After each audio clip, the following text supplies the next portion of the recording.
for us. Yeah. Trivia and then karaoke Clementos. Yeah, don't forget. That's the plan. You got Bill Cini's trivia. You got How late are you open till? Clementos tonight. If we have people there, we don't close. So Okay. I've been there midnight before. So can get into it. let's say 10 o'clock to midnight. Okay. All right, best cocktails in town. Clementos, 1875 South Willow Street. Good morning, Manchester. Yeah, that should be on the list too. All right, well that's gonna do it for us today. Thanks everybody for tuning in. We'll be back tomorrow. We will have Susan Latender from the New Hampshire Rebellion tomorrow with an update on the team. Some excitement over this past weekend, so we'll get an update with her. I believe we have our friend Scott Robinson coming in tomorrow, sitting with us, play trivia. Of course, we have Bill Cini's trivia. We'll see you tomorrow, Kyle. We'll see you tomorrow, Matt. Yeah. And we will see you tomorrow as well. All right, keep it right here. We got Matt Connerton Unleashed coming up, followed by the Majestic Theater's Through the Stage Door. And if you missed it on Friday, Retro Spectrum Radio starts at 7 o'clock tonight. So keep it right here, WMNA. Peace.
As long as you have your health, be thankful for it and keep away from all these drugs and stuff that the kids are pushing today. This hour on WMNH is sponsored by CGI Business Solutions, located at 5 Dartmouth Drive in Auburn. They serve all your business needs, including employee benefits planning, corporate design and business administration, investments and wealth management, and customized business insurance solutions. Their phone number is 866-841-4600 or on the web at cgibusinesssolutions.com. Bring your kitchen to life with Queen City Cabinetry, located at 87 Elm Street in the historic Sunbeam Mall in Manchester. Open Monday through Friday, 9 a.m. to 5:30 p.m. and Saturdays, 10 a.m. to 2 p.m. They can be reached at 603-222-2007 or on the web at queencitycabinetrynh.com. Come see the possibilities. Queen City Cabinetry, another proud sponsor of WMNH. Come on down to the Hop Knot at 1000 Elm Street, Manchester's premier craft beer and gourmet pretzel bar. Tell us more, Trudy. We make our dough fresh every day. We make a variety of styles of pretzels and serve craft beer, cocktails, and a few bottles of wine. We do the traditional pretzel, and we have multiple flavors for that. We also do stuffed pretzels, pretzel sandwiches, free dessert pretzels, and pretzel knots. The Hop Knot in the Brady Sullivan Plaza at 1000 Elm Street. Clemento's Pizzeria, family friendly, awesome for a date night. Clemento's Pizzeria. For delivery, call 603-782-8450. Clemento's Pizzeria, the best pizza in town. 1875 South Willow Street in Manchester, New Hampshire. Best cocktails around. Come in as friends and leave as family. You are listening to WMNH-LP, Manchester's radio, broadcasting at 95.3 megahertz frequency modulation from the top of 1000 Elm Street. Our studios are located at 1045 Elm Street and licensed to Manchester Public Television Service in Manchester, New Hampshire, USA. contact us by email at WMNH953@gmail.com or through our website at WMNHradio.org.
that don't know it.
Hey, everybody, welcome. Here we go. It is that time again, or that time again, for our Canadian listeners online.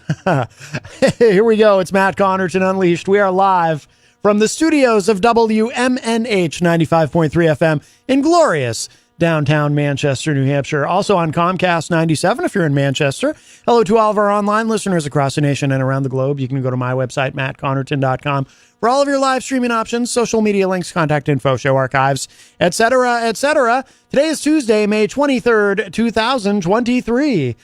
So nice to have you all with me. By the way, the opening track that I played, that was Alberta from the band Trevino, or El Trevino. You can find them online both ways. They're on Spotify. It's just Trevino. But if you missed yesterday's show, we had Derek Relaford from the band Skype in from Phoenix, and we had a great discussion. And I love that band so much, so I wanted to play one of their songs to open the show today. Alberta they got 11 or 12, I think, songs on the album, but that's one of my favorites. So I wanted to open today with that. I just think they're amazing. And Derek and I had a great discussion. So if you did miss the show, I suggest you go back and check the archive. I think you might enjoy it. And we have an exciting show for you today. We have a musical guest coming up in the second hour. Hour number 2, Numero Dos, live in studio. Cody Pope and Byron G will be coming in. It's been a while since we've had some live hip-hop on the show. It's been quite a while, actually, so I'm really looking forward to that. Cody Pope I have interviewed before, I think a couple of times over the years, so I've known him for a while. I don't think I've met Byron G, so today I will meet him. And really looking forward to that. They're going to come in. They're going to perform live in studio. They got a drum machine, and they're going to do a little set for us. And then after that, we'll talk. So really looking forward to that. So that will be coming up today in hour number 2 of the program. And in hour number 1, we'll see what other shenanigans we can get into. But the studio line is open, 603-250-6007, 603-250-6007. You can also text us at 617-917-4476. I'm on social media at Matt Connerton. You can email me, matt@mattconnerton.com. And of course, you can interact and opine in the Facebook live chat, and we will say hello to everybody in there in just a moment. But the best thing to do so that we can hear and fully enjoy your dulcet tones is to give us a call at 603-250-6007. Let's see. Let's go ahead and say hello to everybody in the Facebook live chat, and then we'll get into some stuff. Let's see here. We've got Charles Richardson from the state of Florida. Florida's, I don't know if you all have noticed, but Florida has been in the news quite a bit lately. Charles says, good afternoon. Get ready for the Ron DeSantis presidential train tomorrow and pray to God it gets derailed. Now, Charles, one thing about that, and I don't know if you are a religious man, but, I did go to, I haven't been to church in a long time, to the chagrin of my father, of course, who does listen to the show. So, but I believe, and Shannon and I had a conversation about this recently. I think, now I could be wrong about this. Again, I haven't been to church in a while, but I believe theologically you are not supposed to ask God for things like train derailments or for people to be harmed in any way. I think that these are things you're not supposed to ask for. Now, I'm not saying that I've never, myself perhaps initiated something with the Lord and said, hey, if by chance something horrible should happen to Vladimir Putin, I wouldn't mind personally just put my 2 cents in. But I think you're really not supposed to do that. I think you're supposed to pray for positive things, good healing things. And I don't think you're supposed to pray for a train to derail. Having said that, the Lord works in mysterious ways. We shall see. And apparently, Governor DeSantis of Florida is announcing on Twitter, and he's doing something with Elon Musk, which seems like I don't know. To me, that seems like it might be a little bit of a middle finger to Trump, because I thought Trump and Elon were cozy for a while there. Elon did reinstate Trump on Twitter after all. Not that Trump actually really uses Twitter, because he has his own thing, the Truth Social. But yes, Governor DeSantis, I think Chris Christie is rumored to be announcing this week as well, but I'm not sure. But yes, Governor Ron DeSantis is going to be getting in, and the announcement will be on Twitter. Let's see. JFed is in the chat room, as well as Melanie La Liberty from the great state of Vermont. Hello, the Green Mountain State. Let's see.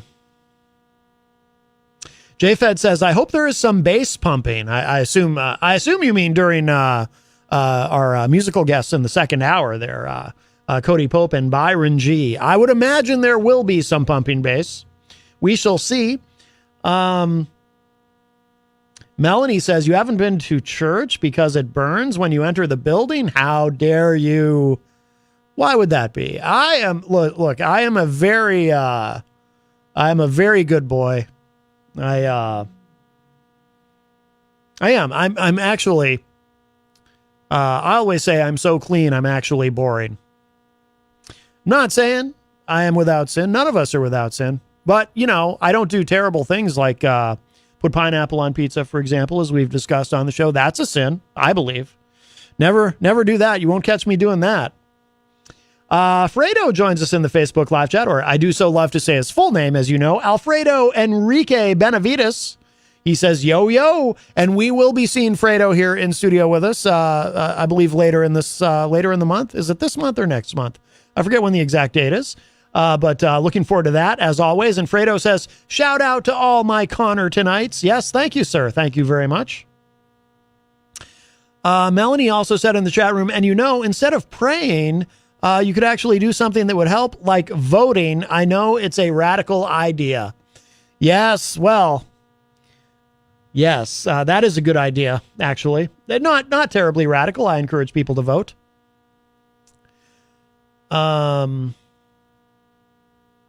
Melanie says, sin is a made-up concept by those looking to control the masses. Hence, I am not a sinner. Aha! I see. You have found a loophole. Well, I don't want to get into a deep theological discussion, because we have other things to discuss, like the debt limit. Now, yesterday on the show, we did talk about it somewhat, and I had intended to return to the subject in the second hour, but my conversation with Derek Relaford of the band El Trevino went longer than I anticipated, because not only did we talk about his music, but we talked about the podcast that he does about his hometown, Elkhart, which has apparently a ridiculously high murder rate for a small place. But we'll I did see something reassuring on the debt limit right before I came on the air today that we'll look at. Fredo says in the chat room, there's definitely a correlation between states that have lower voter turnout and lower standard of living. Yes, true. Absolutely. Crystal, our friend from the great state of Illinois, joins us and says, hello, everyone. Hello, Crystal. Now, I saw something. Now, this surprised me. When I look for, when I'm stressed, when I'm worried about something, and I look for comfort, for some comforting words, some reassurance. Someone that I would not think to look for these things, I would not look to for these things would be Mitch McConnell, Senate Minority Leader Mitch McConnell. I would not look to him. But if you are a regular listener of the show, you know I am deeply concerned about the debt limit and that we are about to go over the fiscal cliff on what they ominously refer to, what the Treasury ominously refers to as the X date, the date when we're out of money and we can't borrow anymore because our elected lawgivers and overlords, as I like to call them, have decided, what the heck, we're just going to go ahead and push the self-destruct button on the global economy and see what happens as we careen toward that fate. But reassurance has arrived, my friends. I hope you find this as comforting as I do, because Mitch McConnell, again, not someone I would look to for reassurance and comfort. He says, according to thehill.com, McConnell on possibility of default, quote, everybody needs to relax, unquote. That sounds good to me, Mitch. I would love to relax about this. I would love to just chill and not give it another thought or worry. I would love that. Let's see. Now, I have not pre-read this, so let's see what he says in here. Oh, apparently, looking at this, scanning through it, he goes on to say everyone needs to chillax, which is even better. That's even better than relaxing, chillaxing. I believe that's a combination of chill and relax. The young people say that. Mitch has picked up some young lingo. I used to think chillax meant when you take an axe and you put it in your freezer. But no, I'm okay. That part I'm kidding about. And when I say I'm kidding, I mean I'm kidding about him saying chillax. I don't mean I'm kidding about thinking that it was when you put an axe in the freezer. I actually thought that's what it meant. Okay, it says here. Now let's see. Let's get into deeper into what Mitch had to say. I'm not calling him Senator McConnell like I would normally. I'm just calling him Mitch because I find him in this moment. I find him a source of comfort and reassurance. Let's see what our friend Mitch has to say. Again, this is from thehill.com. Senate Minority Leader Mitch McConnell, Republican of Kentucky, tried to calm fears of a possible debt default today, pleading with everyone to, quote, relax, unquote. As talks continue between the White House and the House GOP negotiators ahead of the likely June 1 deadline. Quote, I think everybody needs to relax, unquote, McConnell told reporters in his home state. Hey, by the way, I just had a thought. You know, if you're a regular listener, you might know this about me. I'm a certified hypnotherapist, and I often, obviously, of course, as even if you've never been hypnotized, you would probably guess this, that one of the things I say to my clients when I bring them into a state of hypnosis is I ask them to relax, just relax, just clear your mind and relax. And I wonder how Mitch would do as a hypnotherapist. And would any of you find him calming and relaxing? Would you would you want to be alone in a room with Mitch McConnell for a hypnotherapy session? Probably not.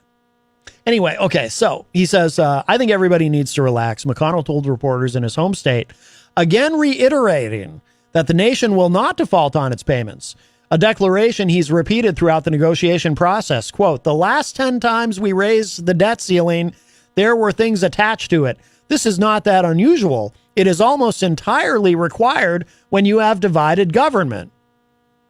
Unquote. None of that convinced me, I'm afraid. That, I mean, yeah, you can look at the past and say, well, in the past we always did it, but I'm worried about now. And by the way, President Biden, I think he's also got that same line of thinking. He and Mitch McConnell, they're about the same age. They're both creatures of the Senate, right? Both of them spending many decades in the Senate. McConnell continuing to do so, and of course Biden now president. Biden had become vice president and now president. So I wonder if part of the problem here is they don't understand. They're such institutionalists. I don't think they fully understand what's happening here politically. Because the other thing that's developing today is now you have House Republicans saying they don't believe Janet Yellen that there's really anything to worry about, that we're actually going to default on June 1st, as early as June 1st.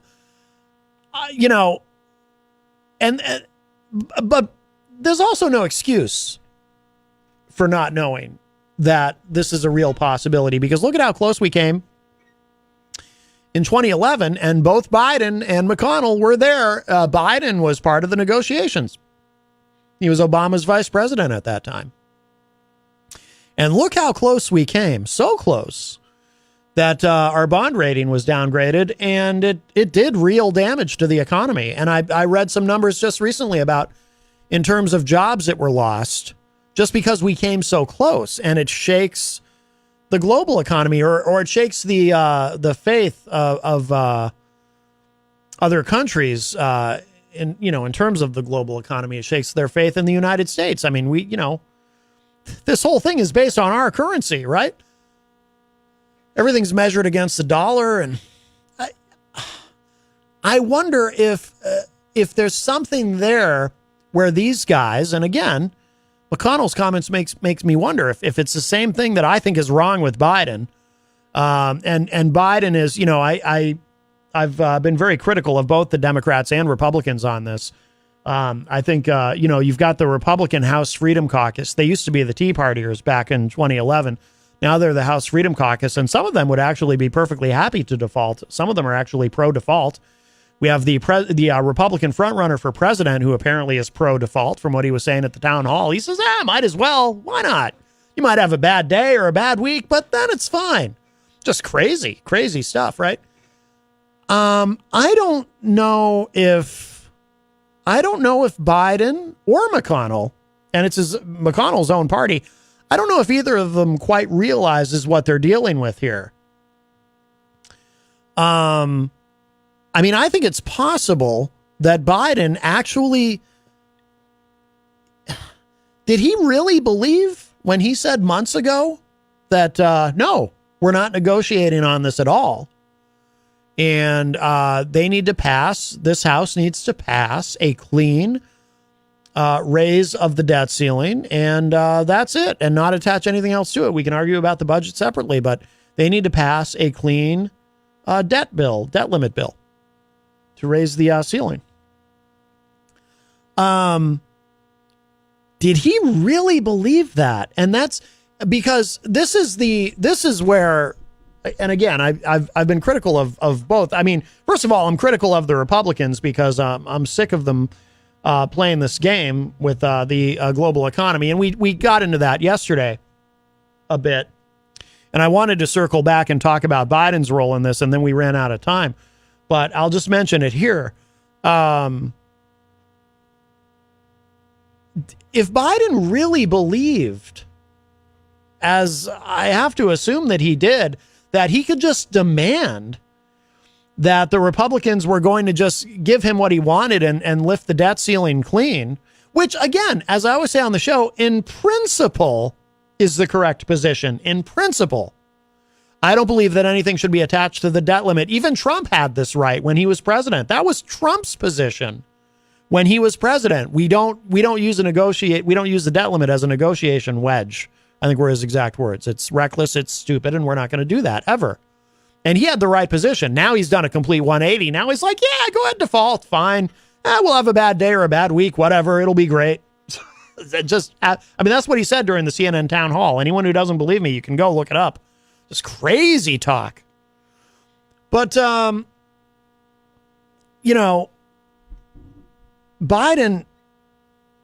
so then he didn't want to talk. He didn't want to talk to McCarthy because his position was he took a hard line. No, we're not negotiating on this. Did he really think that they were just going to cave? You've got, in Kevin McCarthy, you've got a speaker who had to effectively give all his power away to the House Freedom Caucus to get elected speaker. 15 attempts. Oh, yeah, as Fredo's pointing out now in the chat room, McCarthy is the weakest speaker in decades because of his slim majority and band of reckless extremists he's sold power to in order to get his seat. Exactly. Perfectly put, Fredo. Perfectly put.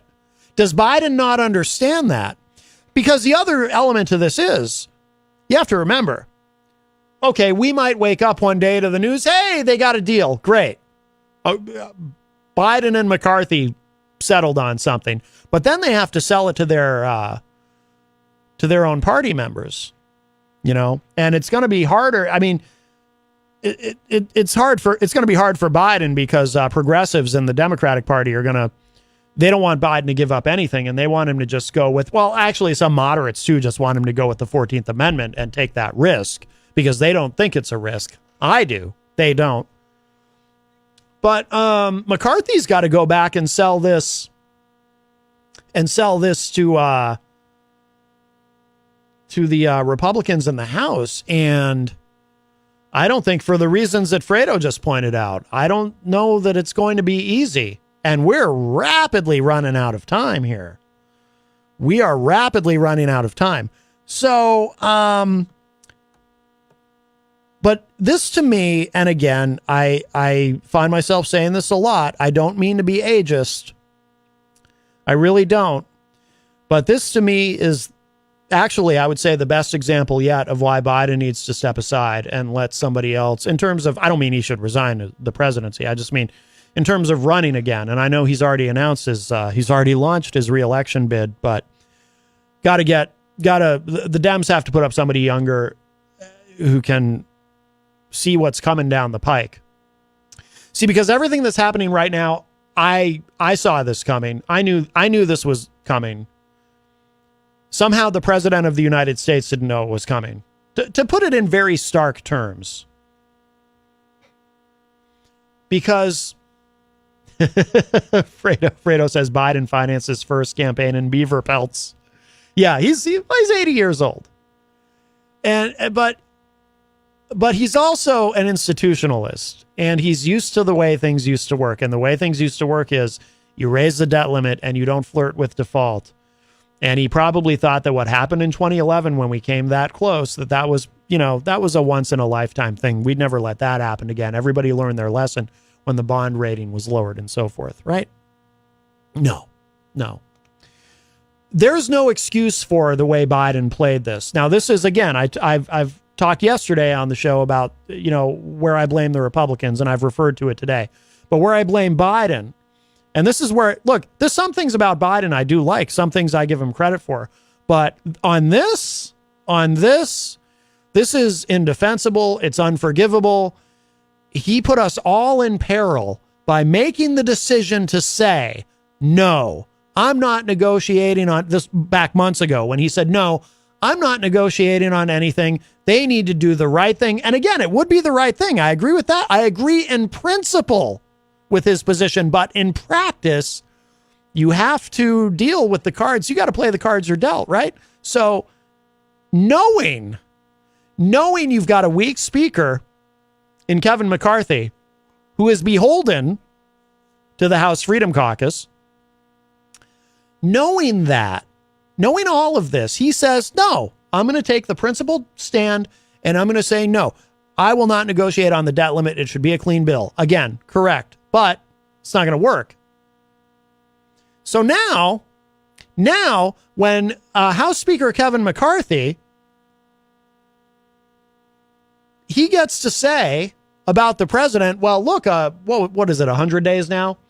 The president said 100 days ago, more than 3 months ago, he said, I'm not going to negotiate. So for 100 days, There was no talk. There was no negotiation because the president said, I'm not going to negotiate. Now here we are. So Biden doing that, Biden refusing to negotiate back then, even talk about it and say, no, we're not negotiating on the debt limit. He handed McCarthy a club that McCarthy gets to use and just club it over Biden's head anytime he wants to. Well, don't blame me. The president, I wanted to talk. He didn't want to talk. What a wonderful political gift he gave to Kevin McCarthy. And now we're in a situation where the Republicans have all the cards. And I'll be honest with you. Now, the bill that the Republicans passed in the House, all the economic analysis that I've seen says that bill as written and the very deep cuts that are in it would actually harm the economy. And there was an analysis I saw today, I'm not talking about, liberal think tanks putting this out. I'm saying economists across the board are saying this, it's so draconian in these cuts that it would actually, I saw one analysis, it would cost the economy about 500,000 jobs at least. Fredo says 22% cuts to Medicare. Oh yeah, it's brutal. It's brutal. Now, obviously that's in terms of negotiating, you start with asking for more than you're going to get, and you kind of work toward the middle. I understand the president doesn't want to, it was a long, hard slog to get things like the Inflation Reduction Act passed, for example. And I understand he doesn't want to give up these legislative gains. But listen, at the end of the day, and this is a very bitter pill to swallow, but again, you have to play the hands you're dealt.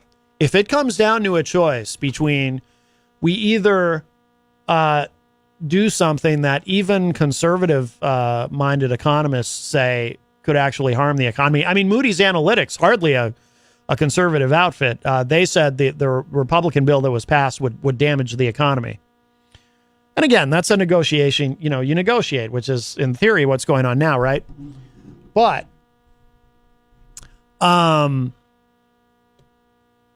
if it comes down to a stark choice between we either do something that willfully damages the economy or we just go ahead and destroy the entire global economy, well, I'd rather damage it than completely destroy everything. And by the way, for anyone who thinks I'm being hyperbolic, I'm not. When I talk about destroy, this has the potential, if we default, it has the potential to cause a global financial collapse that will make what happened in 2008 look like a picnic and will probably be closer on scale to the Great Depression.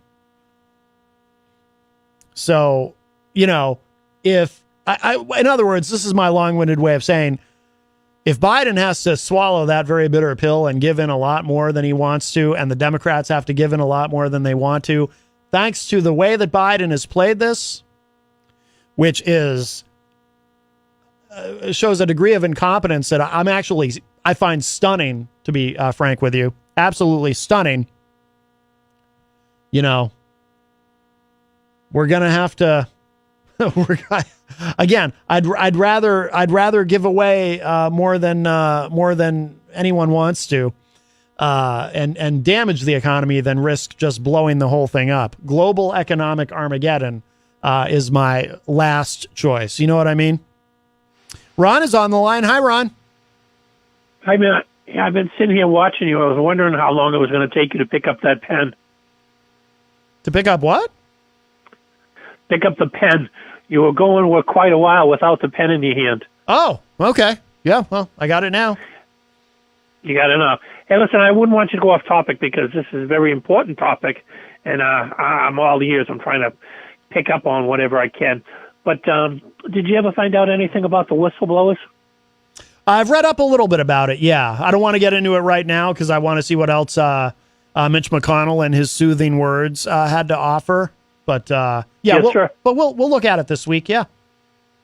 Yeah, that'd be great. And one more thing, if you could look at in the near future or whenever, I happened to watch 60 Minutes 2 weeks ago, and there was something that I really didn't understand, but it was like the treasurers of all churches have like billions and billions and billions of dollars, and they're like Trump. They won't explain what to do, where it's held, what they do with it, what it's spent on. It's a big hush-hush thing. And that, too, had a whistleblower. There was a guy that was on there, and he just said, this is wrong. It's thievery. And I don't know if that rings a bell in any way to you or your other listeners, if you know anything on that. Obviously, today's not the day, but that was my other thing. I was like, wow. Yeah, not a clue, but I'll look at it. Sounds interesting. All right, my friend. All right, Ron, thanks for the call.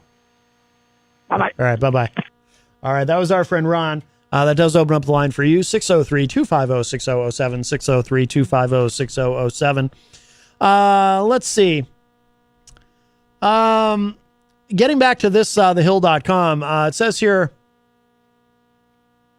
McConnell also said, quote, regardless of what may be said about the talks, and by the way, not much is being said that's positive, but he said, quote, regardless of what may be said about the talks, the president and the speaker will reach an agreement. It will ultimately pass on a bipartisan vote of both the House and Senate. The country will not default, unquote. I like his confidence. I don't believe that's where we're headed. I mean, honestly, now, listen, I don't want to be doom and gloom. I know some of you are probably thinking it's a little late, Matt. No, listen, honestly, here's what I think happens. I don't think they reach an agreement. I have no faith in that at this point. I honestly don't. But I do think that Biden will try to invoke the 14th Amendment and to avoid default. It'll be, break glass, grab the axe or whatever, the chill axe, and then hopefully Lawrence Tribe and others who are advocating for that option, hopefully they turn out to be right. And Janet Yellen doesn't seem to think that'll work, though. And that is very worrisome. But let's look at the rest of this. It says here, McConnell has been a steadfast backer of House Speaker Kevin McCarthy throughout the debt ceiling negotiation and has repeatedly said that President Biden must strike a deal with the Speaker this time around. McConnell had been expected to play a role given his relationship and past dealings with the president, but he has instead remained a supporting character. Given the makeup of Congress, he has maintained that any deal must be hammered out between the White House and House Republicans, and that is where the power lies these days, with the Democrat-controlled Senate playing little role in the debt ceiling discussions. McCarthy was joined by McConnell at the White House for some talks, but those discussions have... See, I'd actually feel... I can't believe I'm saying this, but I'd actually feel better if McConnell was in the room. I really would. I don't mean in the room here with me. That would freak me out. I'd be like, whoa, what are you doing here?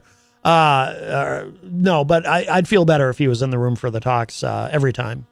I wish he was taking a larger role here.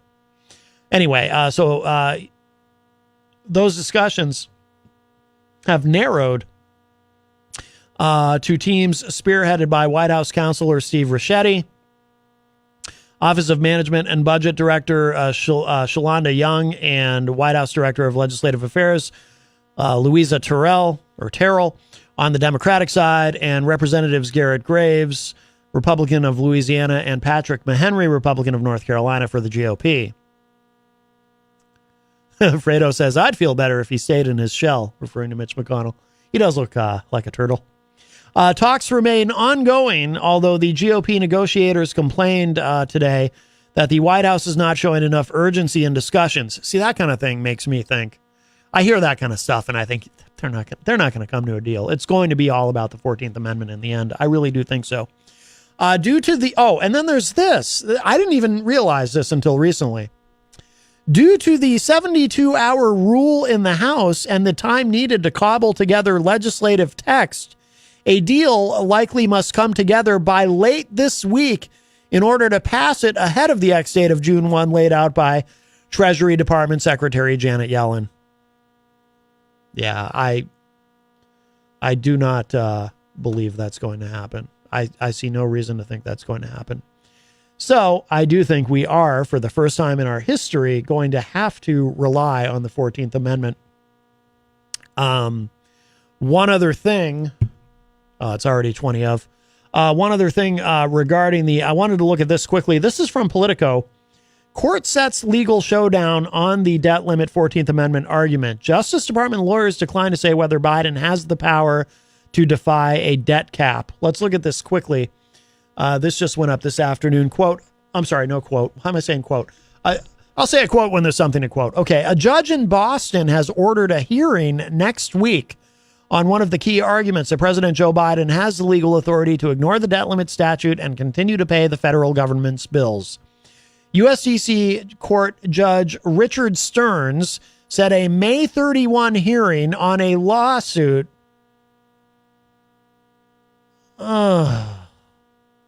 This is already starting. Jesus.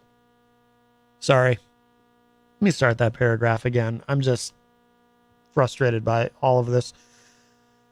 Judge Richard Stearns said a May 31 hearing on a lawsuit filed by a federal workers union contending that the 14th Amendment empowers Biden and other officials to sidestep the standoff with Congress that has threatened a potential default. Oh, okay. So they're actually supporting him.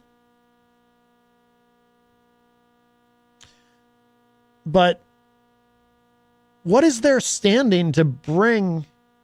I'm a little puzzled by this. I'm glad they're supporting it. So they're saying the 14th Amendment, that's this union's position, the Federal Workers Union. They're contending, well, yeah, they want to continue to get paid. Okay, I'm glad. But let's see. It says here, Treasury Secretary Janet Yellen has said the so-called X date for a default could come as soon as June 1, just one day after the scheduled arguments on the National Association of Government Employees' request for a preliminary injunction requiring Yellen to keep paying bills and salaries as usual. Yeah, I mean, federal workers, yeah, if they, I mean, that's the thing you have to understand, too, for anyone who thinks that this isn't a big deal, or doesn't fully understand what we're talking about, because polling data shows most Americans don't understand this. They think it's like a government shutdown or something. It is not. This is far, far more serious. And a government shutdown is pretty serious. It costs the economy a lot of money. But you got to understand, if we default, federal workers suddenly aren't getting paid. The military suddenly isn't getting paid. Social Security effectively ends. You know, so if you're somebody out there who doesn't like Social Security, well, you might be about to get your wish. If you know, and there are people out there, even though Social Security is the most popular social program that the government administers, that might be about to end. I mean, that's how serious this is. You know, this is none of this is unserious. It says here, during a brief video conference Tuesday morning, so that was this morning, Stearns this part discourages me a little bit. Stearns sounded skeptical of arguments from the union's lawyers that disaster for the nation is impending if he did not put the case on an even faster track. Stearns, an appointee of former President Bill Clinton, said, quote, "If the emergency is as dire as you think it is, I would think that it's within the power of the president to address it using executive branch authority," unquote. Well, that's the thing, though. You can't really use. Trump tried to do that. He tried to send out checks on his own, separate of Congress, and nothing happened. You know, the Treasury didn't send out checks just because Trump said so, because the executive branch doesn't control the money. The legislative branch does. Before setting the May 31 argument date, Stearns said he didn't see the union's request for a decision by June 1 as realistic. Yeah, I mean, kind of last minute there. The judge said, quote, "I understand there are time constraints given that events are developing, probably even as we're meeting, that probably make a decision prior to June 1st impossible," unquote. Stearns did not get a direct answer when he asked Justice Department lawyer Alexander Eli, I think it's Ellie, whether the department disagrees with the central argument in the suit that the 14th Amendment's assurance that U.S. debt shall not be questioned means the president can ignore a statute capping the national debt. Ellie said he was not authorized to stake out a position on that question, and he suggested that the department would argue that the union suit is not a proper vehicle to force DOJ to come to a legal conclusion. He said, quote, "This requires high-level coordination among the U.S. government," unquote. But an attorney for the union, Thomas Geoegan? I'm just going to call him Tommy G. Pointed out that the claims of an imminent cataclysm from a possible default originate with the very officials named as defendants in the suit. Tommy G. said as he asked the judge to agree to a speedy process, quote, "This is an unusual case in which the defendants are predicting the calamity. The local rules do not take into account that there is a catastrophic looming in this case," unquote. Oh, a catastrophe, rather, looming in this case. The union's lawyer also suggested DOJ is playing for time but to avoid staking out a position that would have a profound effect on the ongoing talks between the White House and Republican House leaders, which, by the way, is my suspicion about why DOJ has never revealed what the conclusion the OLC came to when they looked at this in 2011. If you file a Freedom of Information Act request, you can't even find out. They will deny it. You can't even find out why the OLC and the DOJ refused to tell Obama at the time that, yes, you can use the 14th Amendment. They advised against it, but they won't say why. And they refuse to say why. It's a secret. I would love to know. Although I hope to never have to find out in a sense. But Tommy G said, quote, "What we're faced with, I fear, is that the government doesn't really have a position on this, but there is no time to prevent irreparable injury," unquote. Stearns gave the Justice Department a deadline of May 30 to file a written response that could clarify the government's view on the outer bounds of Biden's authority regarding the public debt. All very exciting. We have time for a one call before the top of the hour if anyone wants to get in. 603-250-6007. 603-250-6007. Let's see. Let's look at the chat room, by the way. A lot of comments in the chat room on the subject. Fredo says Republican congressmen are holding medical care from programs like Medicare all the way up to veterans benefits hostage. If the Republican base actually cared about veterans, their blood would be boiling over Republican congressmen taking away benefits from veterans to make concessions on the debt ceiling. Melanie said regarding Mitch McConnell, if I thought he'd make a good hypnotherapist, Melanie said, "I find his lack of chin and spine distracting, so I'm unable to relax despite his reassurances." Fredo says, "Where were Republicans asking for cuts during Trump? The deficit increased by almost $8 trillion under Darth Tax Evader." I see what you did there, Fredo. Yeah, well, as I always say, I mean, Republicans only care about the deficits and debt when there's a Democrat in the White House. Even a lot of Republicans acknowledge that. Oh, Jenny has joined us in the chat room. She says, "Shalom, peeps." Fredo says, "But McCarthy is the weakest." Oh, I read that comment already. Let's see. Charles Richardson says, "The president didn't know stuff? Shocking." Well, there's no excuse for him not being prepared for this, though. I mean, there really isn't. It's the incompetence of Biden in this, like I said, is absolutely stunning. There's plenty of blame to go around.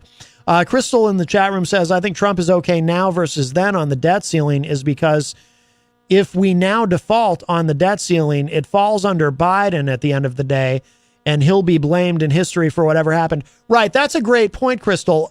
Whatever goes wrong economically, everybody blames whoever's president at the time, even though the economy is obviously much more complex than that. But a perfect example is probably the most remarkable example was in 1992 when George H.W. Bush, after the first Gulf War, after he sent our troops in to kick Saddam and the Iraqis out of Kuwait, he had the highest recorded approval rating in history, coming in at 90%, the highest approval rating in history ever recorded for a sitting president. And I remember having conversations with people after that, other, friends of mine who were very interested in politics. And the consensus was, and of course in the media, the consensus was that, there was no way he would lose re-election, that he would easily cruise to a second term based on the strength of his, so easily, 72 hours, that war. And then the economy fell off a cliff, and he took the blame. Bill Clinton won the presidency. That's just what happens. So that's why the Republicans are in a no-lose situation here. If they get what they want, they can crow about that in terms of deep cuts. If they don't get what they want, if the economy does end up, if we do go into default, and it is as catastrophic as most economists agree that it would be, and it's the end of the American economy as we know it, well, everyone will blame Biden. Because even though there's plenty of blame to go around, and it will partially be Biden's fault, certainly, but even though there's plenty of blame to go around, everybody just blames the president. People have a hyper-simplified, reductive way of thinking about economics. When the economy's good and they like who's in the White House, they give that person credit. When the economy's good and they don't like that person in the White House, they don't give him credit. The inverse is also true. When the economy's bad, if they like the person in the White House, they have nothing to say. If the economy's bad and they don't like the person in the White House, they blame whoever's in the White House. It's just how it works. So if we default and it's economically catastrophic and we enter another Great Depression, whoever the Republican nominee is wins in a landslide. So, but how did Biden not understand all of this months ago when he said, I will not negotiate? So, I mean, he almost deserves to lose, really. Crystal also said, I think both parties are too concerned with tarnishing the historical record of whoever is at the helm when they're the opposing party. Oh, absolutely. Absolutely. Fredo making a bunch of old jokes about Biden. Those are funny. Oh, hey, Kyle Clayton from The Morning Show with Peter White joins us in the Facebook live chat and says, looking, hey, how are you? Yes, looking at you too, Kyle, except I can't actually see you. You're not on the screen. But I believe our guests have arrived and they are in the hallway. So here's what we're going to do. We're going to, we'll play a little something. Play some hip hop, get us in the mood.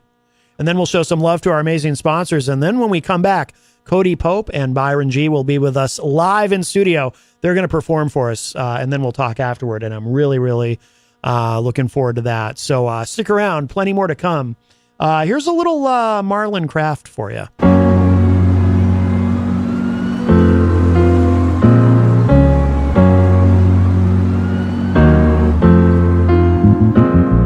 They say don't throw stones if you live in a glass home, but America is Ritten's house. Tommy Sugar Ritten's house and rebuilt from the bone. Destruction's irredeemable. Try and stay away from the thought that it's undefeatable.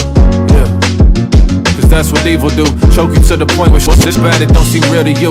Create the pain and profit from misrelievers. The pills, violence, the pursuit of money and achievement. Ain't a heaven and hell, God, but like to think that there be consequences when you make all of your money off of demons. But it seems in this land, that's what gets the most applause. Manipulating each other just to get the most applause. Our empathy rarely extend beyond what we can see. On that, it ain't real if it ain't happened to me. If passion could breathe, it be in the ICU. Let's it live somewhere where all the hospital beds was used. Asked them about a vaccine, they said my body, my choice. In Texas outlawed all women's rights. Ain't dudes looking like somebody bodied they voice. Son, I ain't hear a peep. Every time the wolves come around, I ain't hear a sheep. And every so-called progressive treat democratic presidencies like 8 years of sleep. I'm just saying, such weak. It's like this shit, it's just a movie. Once you're good, gotta win. But he get in, couldn't name the good your good gotta did. They say you know who someone really is, you get them near the edge. Well, look at our border, you'll find our country's soul there. Look around at people determined to keep control where they ain't never even had it in a place that's never known fair. Body cam service proof of the audacity. Mass shooting casualties accepted mad casually. Civilian deaths don't matter at home or abroad. So between us and the machines, who the drones really are. It ain't a system if one guy could stop it. Average Joe getting up my mansion while Biden watches. Them student loans, the ropes around yo and I's pockets. Pay to learn to be in debt while the wealthy guys profit. Yeah. Hypocrisy, monotony, every race judge each other but all agree on misogyny. Internet revolutionary, shooting off technology. Act like you a fraud soon as you try to affect policy. Yeah. Whole generation of look at me, I read Marx but work for a corporation. Everything performative, I ain't different. I sit on the left but got way more to give. Instead I'm taking my first, I'm not broke checks to buy throwback jerseys that we just couldn't afford as kids. My inner child trying to be glorious too. Just like you, my trauma hurts, we all damaged goods. But I'm just saying there's a lot that if we can, we should. Got us to conflate mass production with quality and fame with validation. They like if everybody ain't love it, they wouldn't make it. Nah, it's they no love it or not that you gonna take it. Cause only ego is sacred to you. Live on its flimsy branches but don't really know all of the roots of your behavior, do you? And most of corporate spokespeople, they just shit through you. People lying on toxic shit ain't due to influence you and get paper through you. Yeah. Underneath the hatred, who you?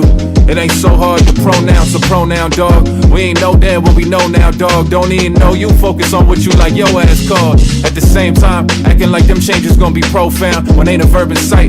Cause it's amateur night, and all this shit that's turning pros nouns. More things, more stars, more rings. Lot of empty gestures, you had some values when you was young. Lot of empty nesters, a lot of let's be betters, but a lot of get these checks first. Lot of attention seeking disguised as hefty efforts. A lot of diamond chains disguised as hefty net worths. A lot of big chested dudes behind desks who forgot the legwork.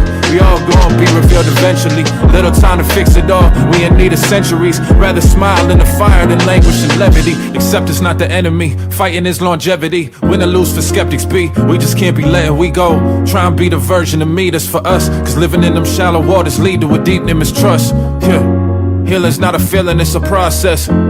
Progress not an object, it's a concept. Humanity's a conscience, not a contest. It's time we confess, cause they've been putting on a show. And we've been on set from the onset, but smiling in the face of woe and keep going's all we gon' get for catharsis. And that's enough, trust me, to make it underneath all of the fear where the love be. That's where I'm trying to go, and I'd love company. So whatever feel inevitable in this young country, we still got a choice, you still got a voice. Time to change, so them trophies that they still trying to hoist. Going down swinging don't mean you can't go down living.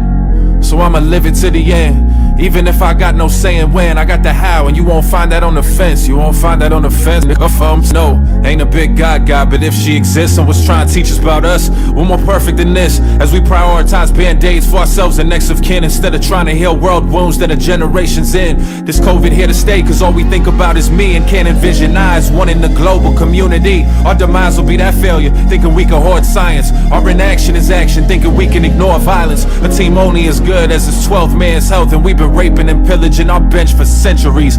Welcome to the repercussions, possibly the ending. We finger pointing to avoid that we our own enemies. What if instead of pretending we harness that fight and that fuel to be all that we pretend to be? They'll always be waiting if you wait until you ready be. I'm looking in the mirror like, when you gonna set you free?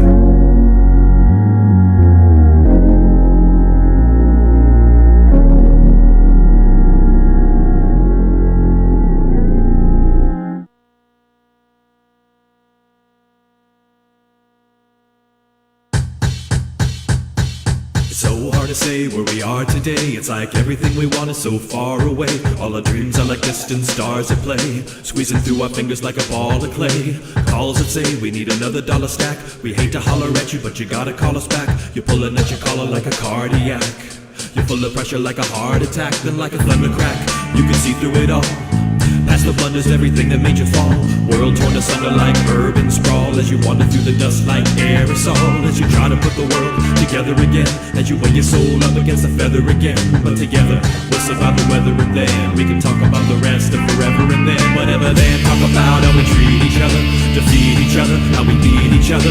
We need each other, gotta plant the seed of brotherhood, lead for the common good.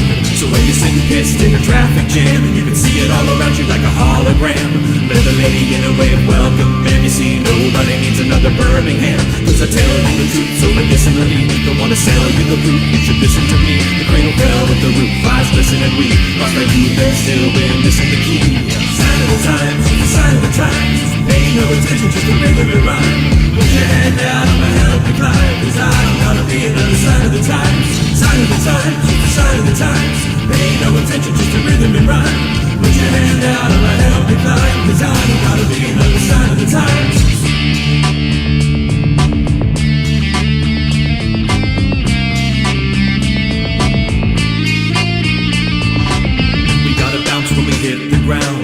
a head count, take a look around. We all amount to something I found. So help somebody up and make the world go round. The sound of one hand just don't clap. We can't rebuild towns with offhanded rap.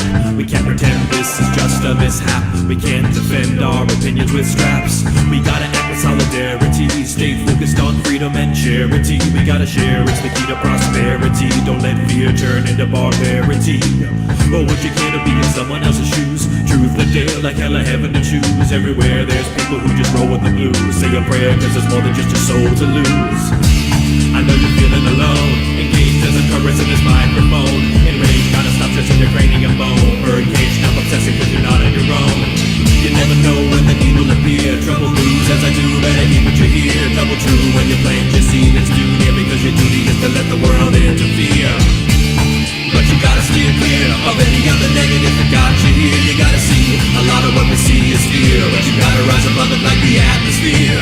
Sign of the times, sign of the times. Pay no attention, just the rhythm and rhyme. Put your head down, I'ma help you climb. Cause I don't wanna be another sign of the times. Sign of the times, sign of the times. Pay no attention, just the rhythm and rhyme. Put your head down, I'ma help you climb. Cause I don't wanna be another sign of the times.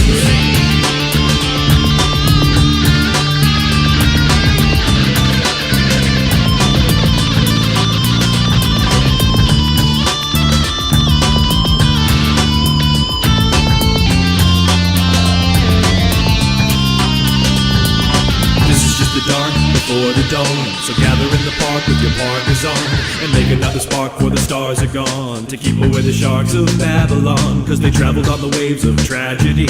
They gathered at the grave so glad to see another dead slave to the powers that be, and they fed on the dread like energy. But don't let them be, don't give them nothing to take, cause there will never be a time when you got nothing at stake. Are you gonna bend? Are you gonna break? Are you gonna defend all the plays you make? Are you gonna run away from an SOS? Are you gonna shun another who's in distress? Who's the one who your mother taught to be blessed? Who's the one who your mother taught to help the rest? Sign of the times is just a media spin. Headlines dramatize and see that we're in. Closer down the beach if they imagine a fear. Don't trust what they teach on your television. Sign of the times is just a line in the sand, designed to hide how close we all stand. But twice a day the tide washes over the land, washes over the land, washes over the land. Sign of the times is the sign of the times. Pay no attention to the rhythm and rhyme. Put your hand out, I'ma help you climb. Cause I don't wanna be another sign of the times. Sign of the times, just the sign of the times. Pay no attention, just the rhythm and rhyme. Put your hand out, I'ma help you climb. Cause I don't wanna be another sign of the times.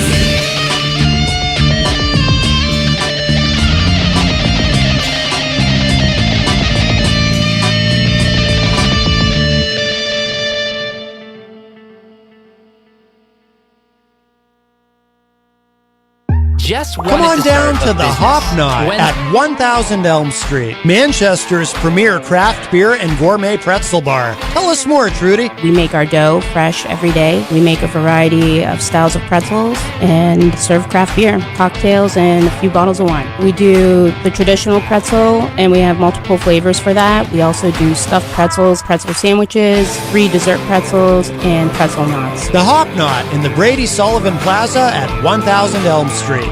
Bring your kitchen to life with Queen City Cabinetry, located at 87 Elm Street in the historic Sunbeam Mall in Manchester.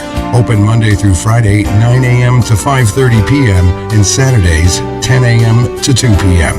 They can be reached at 603-222-2007 or on the web at queencitycabinetrynh.com.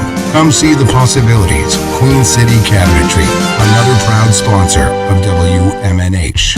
Clemento's Pizzeria, family friendly, awesome for a date night. Clemento's Pizzeria. For delivery, call 603-782-8450. Clemento's Pizzeria, the best pizza in town. 1875 South Willow Street in Manchester, New Hampshire. Best cocktails around. Come in as friends and leave as family.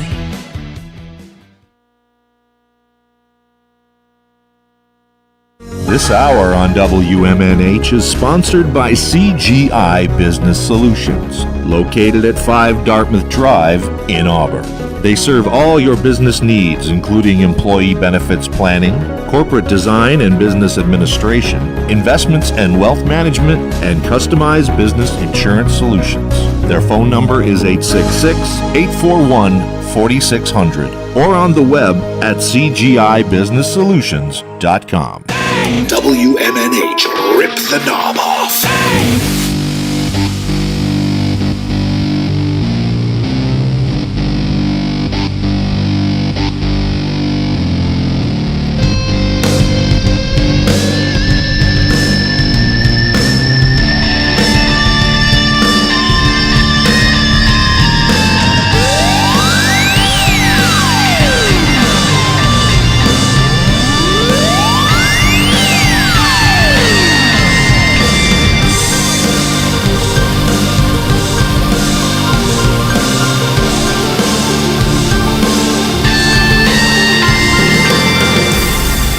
Welcome back, everybody, as we enter hour number 2, numero dos of Matt Connerton Unleashed. And we are live from the studios of WMNH 95.3 FM in glorious downtown Manchester, New Hampshire. Also on Comcast 97 if you're in Manchester. And hello to all of our online listeners across the nation and around the globe. You can go to my website, mattconnerton.com, for all your live streaming options, social media links, contact info, show archives, etc., etc. It is Tuesday, May 23rd, 2023, and we have a couple of fine gentlemen here on the couch. We have Cody Pope and Byron G. How are you guys? Hey, doing great. Thanks so much for having us. Absolutely, absolutely. So, and you guys are going to perform, and this is very cool. Have you ever performed sitting on a couch before? Honestly, I think this is a first for us. Yeah, it's definitely a different vibe. But first time here, first time performing on a couch. Yeah. Very cool. All right, so we're gonna try to. So we had a little bit of a technical challenge to overcome, but I think now let me see what happens when I click this, and let's see. Oh, nothing happens when I click that. Why is that? So what we're going to do is I'm going to play the tracks and these guys are going to perform here in studio. I'm just trying to see why. Now that's interesting. All right. Can I drag that over? I wonder. All right. Let me do this. Sorry, everybody. We got to do this. On behalf of this segment, I want to apologize. I came ill prepared today. No, it's all good. I can clean it. I can clean it up for the podcast. It's no big deal. But oddly enough, did that really just disappear on me? Oh.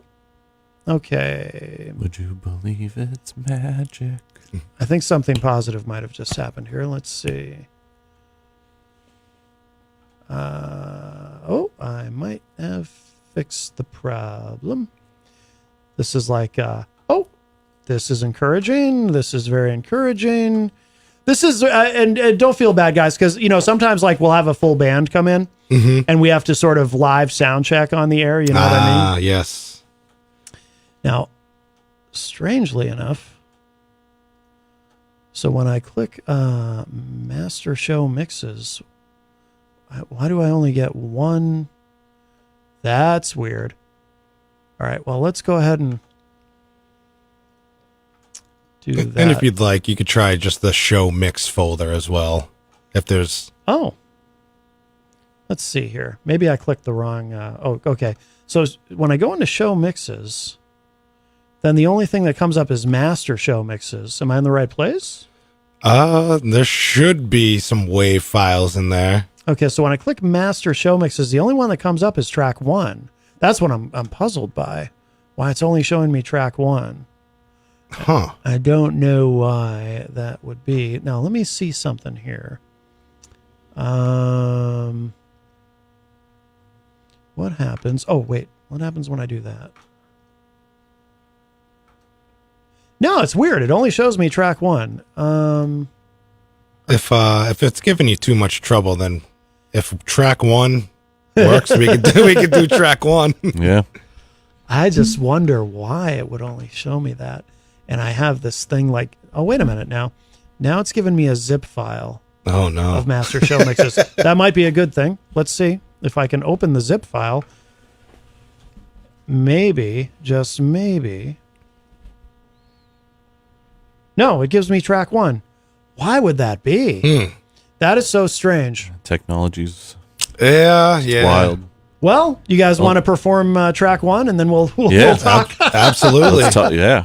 And then we'll take a break in a little bit, and I'll see if I can get more tracks to open. But all right, so I'm gonna go ahead and we'll make sure this plays here. There it is. There it is. Okay. Should I? All right. Are you guys ready? Yeah. We're ready. All right. Here we go. The song title is called Kintsugi, off of our debut album together, Meet Me in Gate City. That is Cody Pope, and I am Byron G.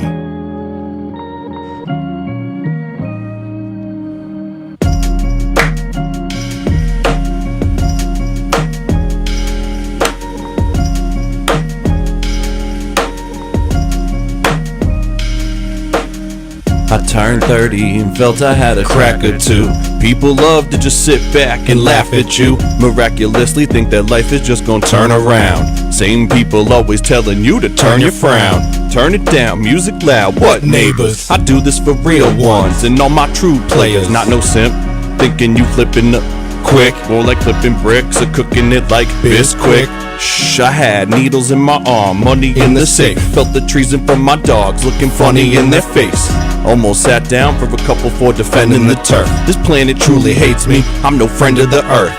Trailblazing, I don't need to ride a coattail. Things I've survived are the same things that most fail. Tried to ride the waves but couldn't fix a boat sail. While y'all listen to Hope's fall, I was watching Hope fail.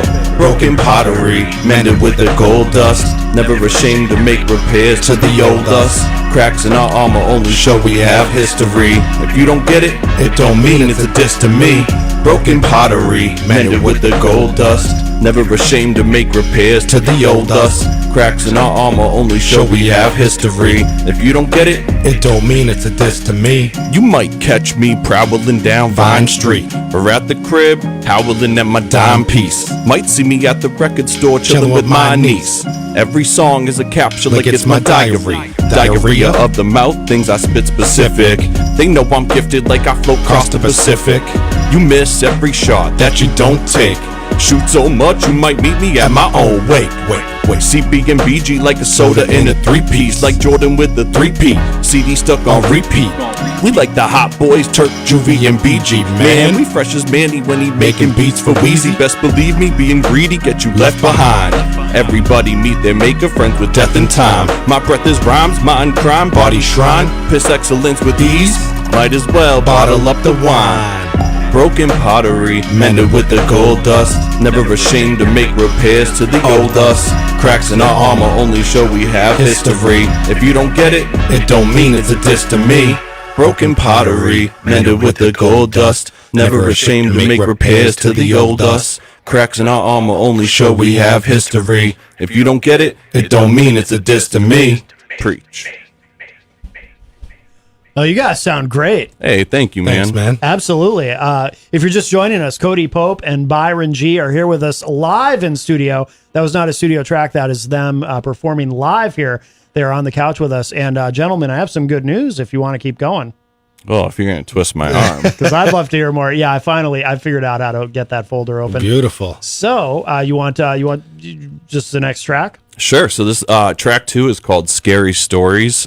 We just had this going throughout college radio in North America, and it was really cool to see how far it went. So excellent. It's kind of like the first proper single from the album, if you will. So shout out to everybody that helped make this one count. It's a little more rapidy rap than the last one. Yeah, cool. All right. Are you ready? Yes, sir. All right, here we go.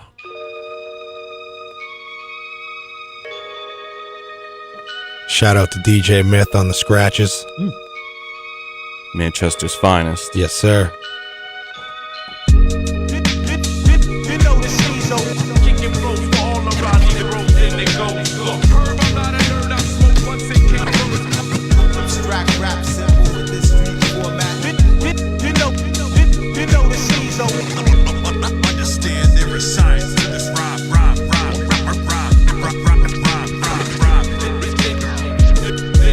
Yo, Don't talk to me about a rapper with no book of flames. Don't look away, I'll burn the bridge with one book of flames. Shook with shame, took a look and played a crooked game. Hooks are saying, but the words you say don't mean a thing. You own your masters cause nobody wants trash. Don't flaunt that, means a label won't call back. Do something of magnitude before flexing attitude. Say you don't give it up until people are mad at you. Only positive vibes, okay you opportunist. Surround yourself with toxic people just to push your music. Integrity and sacrifice means honor before success. Can't be neutral when people be lying to the press. Here to remind minds that rappers are actors too. What's this man's intention with all the questions he asking you? Some clearly wanna run till they fall face first. Instead of going the slow climb, set the pace first. What tastes worse? When bitter friends becoming foes. With someone who plans to use against you what they know. All one and the same, all one and the equal. We both can't live, you gotta die before the sequel. Art gave me life, taking yours is not a problem. Heart plunged with a knife before they say they got him. This shit that I do, take every penny in breath. So no, I have no fear, I'm already friends with death. Why so serious? Cause life's so hard. Somehow, a lot of these frauds so left me scarred. Trusted in people who wouldn't give me a crumb to live. Having to navigate humanity is dumb to live. Still swinging, still fighting, not sure why trying. Y'all tough on song, Facebook, all crying. Probably sell your journal out for views. I'm the world's nightmare, nobody dreams of you. Preach.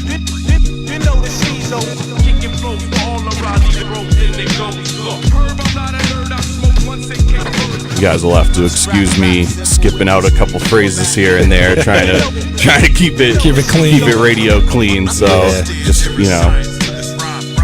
but I love doing this. This is really cool, man. It's also a great way for us to share the album with people. I love this. It's great hearing you guys live in the studio like this. This is awesome. Thank you. Yeah, it's cool. It's been a while since we've got to perform or really rock these. We've been so busy with. We both do like event planning and stuff like that, and we do a lot of booking of shows, and we run a record label together, so it's like it's been probably months since we've played a show, so it's nice to just even be here kind of like flexing the muscle again. Yeah. Well, let's talk about some of that stuff, and then if you guys want to do another track, I'd love to hear another track absolutely. In a few minutes. But tell me about now. So Cody, I've interviewed you, I think once, maybe twice. Yeah, I think it was once. Past. It was like, I want to say it was 2015 when you were doing Local Outbreak in Laconia. Yeah, long time ago. Yeah. Now, how long have the two of you been working together? Because it sounds like you do a lot of stuff together, right? Yeah, just over the last like 2 years now. Okay. We had met. We're both from Nashua, New Hampshire, so we met through like the Gate City hip hop community there. Yeah. And he had just sent me a couple beats, and what was going to be a couple songs turned into an album. Us doing the album turned into him coming on board to help me run the record label. And honestly, ever since we've like found this symbiosis in our partnership, things have just taken off tremendously for both of us. And I think we both attribute a lot of that to the partnership, because we'd both been out here. We've been out here for over a decade on our own, making waves, but not anything sustainable. And now ever since we've put this album out, things have really opened up for us, fortunately. Yeah. Now, do you guys always perform together at this point, or do you ever still do solo shows, or how does that work? So he does solo shows as a producer. Oh, okay. So Cody Pope and Byron G, he produces all the music for us and is like composing all of that, working with any of the instrument players we work with, anything like that. And so he can go out and do like DJ shows and gigs like that, where it's like he'll go and play his beats and things of that nature. I honestly could go out and do shows without him, but we have so much fun performing together that any opportunity I get to perform, I try to get him involved. Yeah. He's really good about supporting me live too, where, when we do, I'll get offers to open for certain artists where, for example, we just opened for Nonfiction a few weeks back, sold out at the Shaskeen. It was great. Wow. But anybody that's familiar with Nonfiction, that's like a really heavy, like, hardcore hip hop. Yeah. And so some of the songs from our album are a little more soulful. Yeah. But, I have a really deep back catalog. So he'll learn songs from my back catalog, and we'll go and play. We never play the same set twice, basically. Yeah. And he's really good about playing my old catalog songs in with the songs that we've made together now. Okay.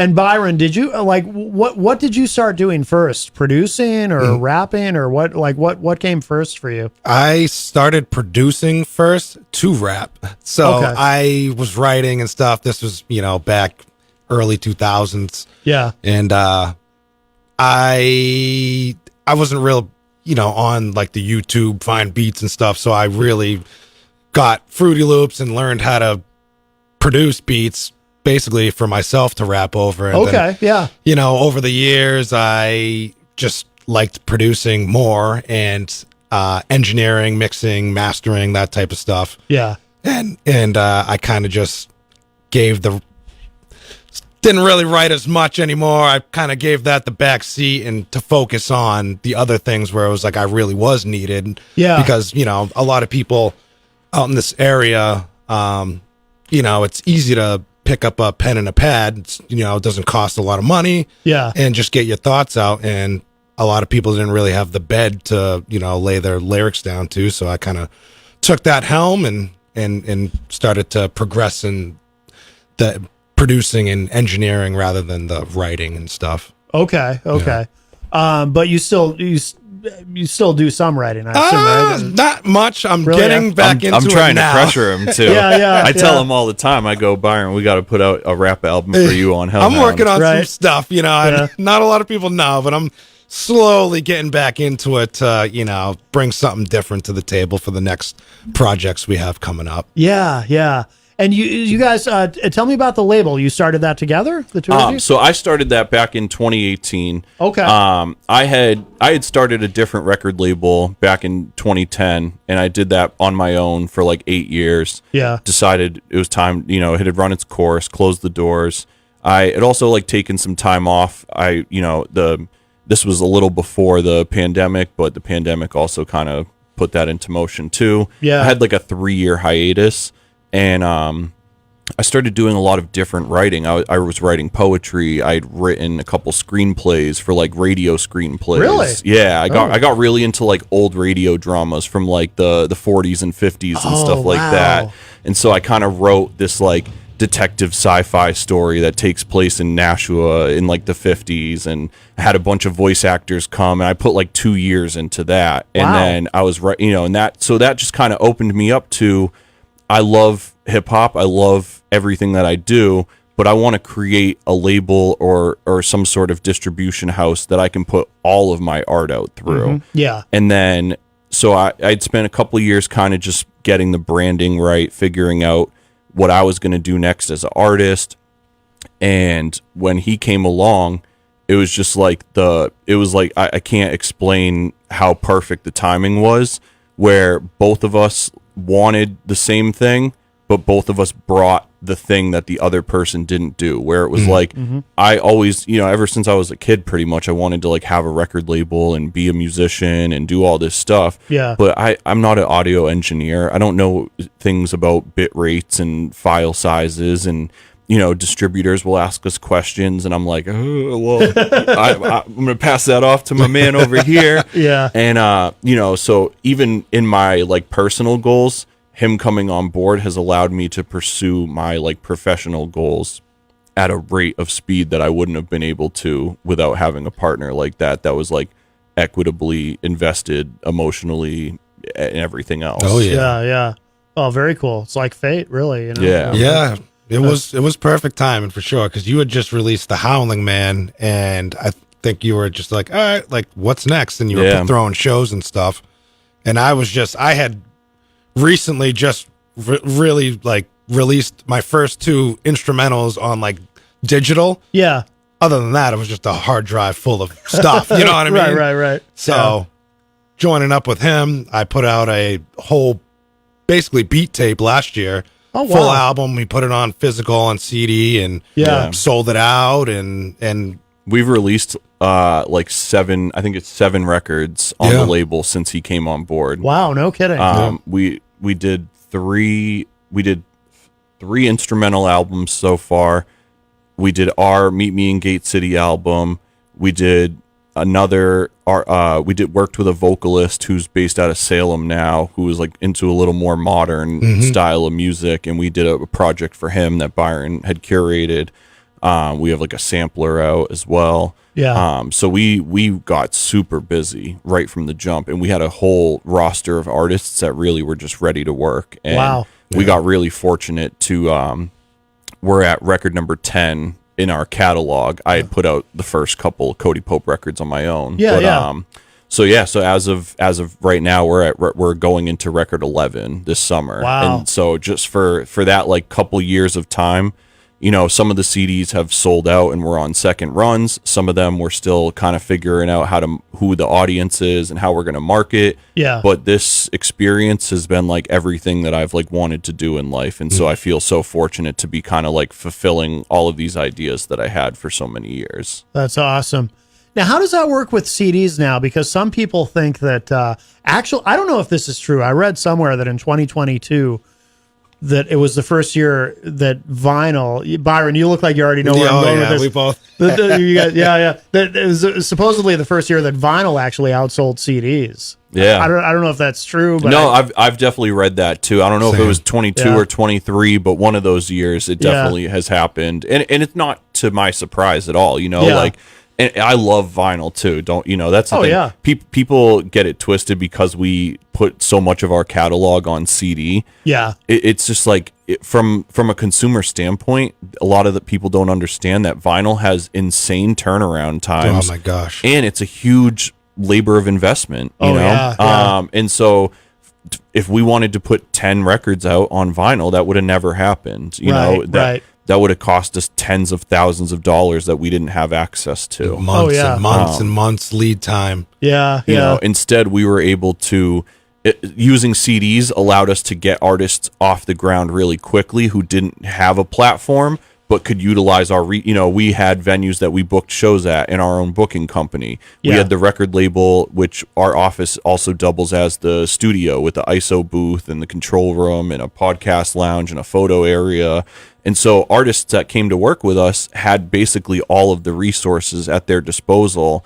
And so it allowed us to kind of do the artist development that we grew up seeing happen, but that clearly doesn't happen anymore. Right. And so it was like the artist didn't have to compromise anything. All we needed them to do was show up and create the best art they could make, not sacrifice their integrity. We would be the ones to figure out how to package it, distribute it, sell it, the whole nine. And we got really lucky. A lot of these guys had never played a show before, and now they've played throughout the Northeast. They have CDs distributed all over the country. They're making really big headways, and it makes us really proud that we got to be involved in that and still keep sight of what we want to do as artists as well. Yeah. Oh, that's fantastic. Yeah, I do want to talk to you more about that, but I also want to hear another song. You guys want to do another song? Sure. Should we go with the next? We'll go with track 3. So this one's called Superpowers. This one's for all the artists tuning in, whatever your medium is. You're a writer, a photographer, a painter, you're a radio DJ, whatever your thing is, that your art is your superpower. And as soon as you put that down and you stop wielding that sword every day, you lose touch with what makes you you. And so this is all about using your superpowers. Nice. All right, here are Cody Pope and Byron G live in studio, Superpowers.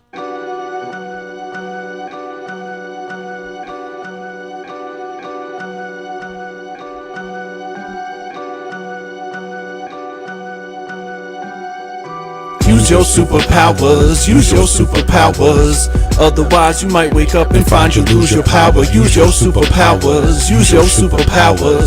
Otherwise, you might wake up and find you lose your power. Use your superpowers. Otherwise, you might wake up and find you lose your power. Use your superpowers.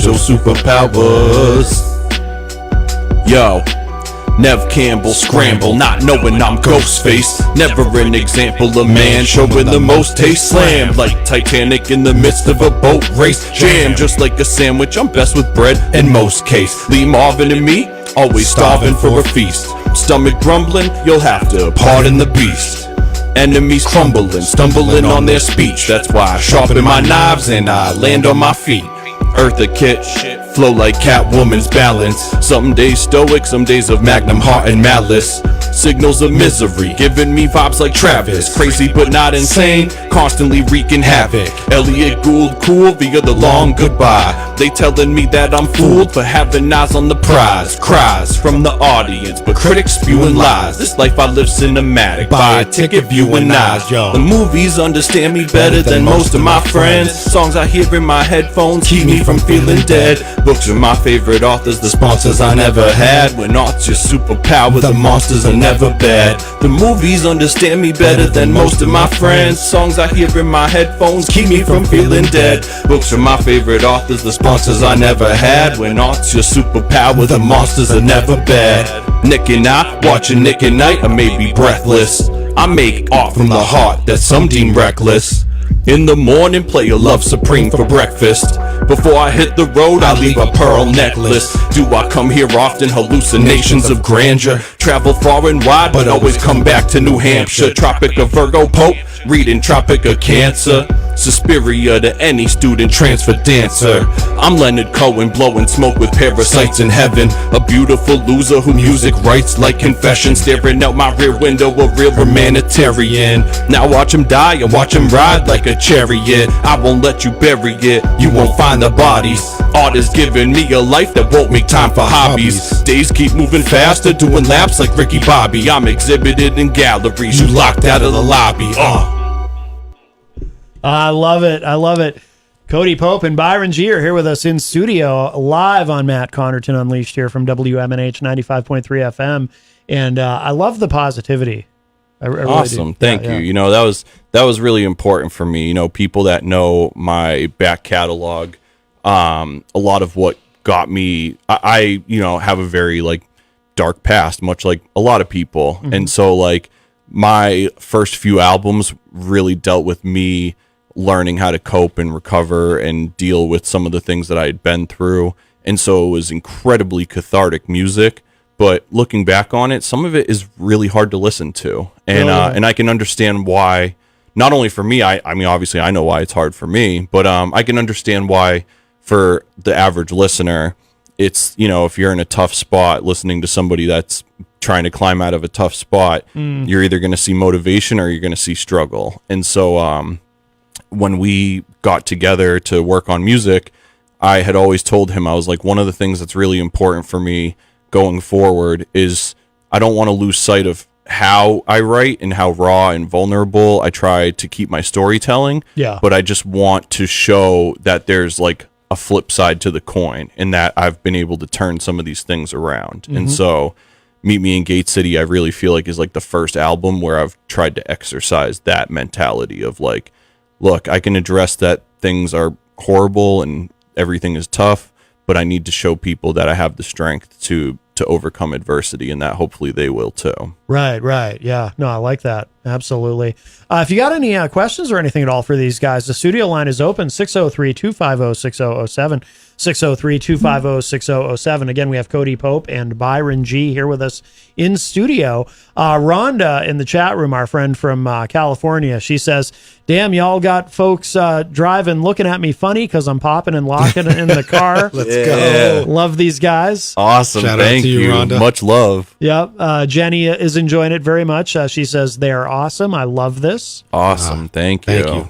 Let's see. Chris from the band Edgewise is asking about the label, if it's genre specific. No. Because he says, asking for a friend. I don't know if you guys know Edgewise. Great. No, shout out to them. They're you know, they're definitely notable around the New England culture. Oh yeah. And I even wear their hat. Right? But no, so me personally, like I grew up in like the punk and hardcore realm. That was very much what got me into being in the music scene and caring and being as passionate about music as I am. Yeah. When I was like 12 years old, my sister brought me to some of my first hardcore shows, and some of my friends brought me to my first punk shows, and that just carried me through life. And so I still carry a huge love and passion for all that. And my taste is eclectic anyways. So when you look at the roster, we have a lot of hip hop on our roster, but that's also because like we're hip hop artists, and so Yeah. we move in that circle, and it's easy for us to move like that. But